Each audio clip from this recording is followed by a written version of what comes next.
happy to see you again. Now, what if we want to connect our project to an Active Directory? So the steps are very easy to do. So we will definitely need an Active Directory here, users and group and so on, and you will need to go to your project. Okay, this is our project, and we will change some stuff. Okay, the first thing we need is to change the LDAP host, the username, password, and the base DN, distinguished name.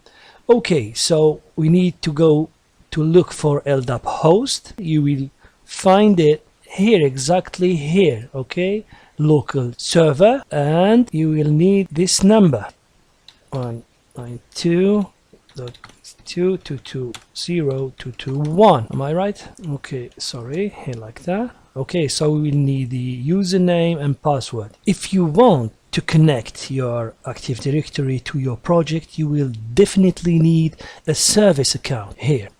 From here you can get your username. Okay, so this must be need to paste it here, and my password is pass 123. Then we need to get the base DN, and you will simply get it here.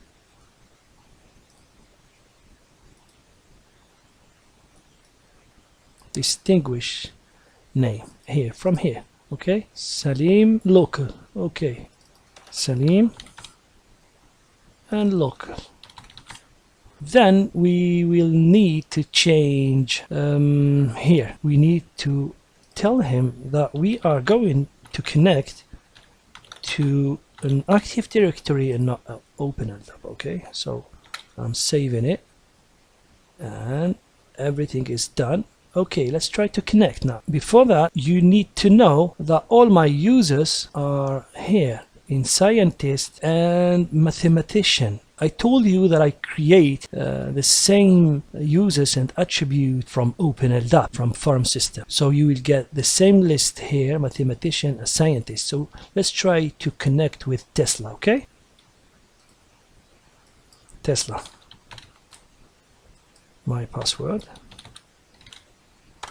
Very good. You see, now I'm connecting with an Active Directory and not OpenLDAP. Okay, so let's try to choose another user, mathematician, for example, Riemann, okay, or Gus. Okay, so Gus, we will take his UID from here, UID, which is Gus. Okay, lovely. We will log out and then we'll try Gus.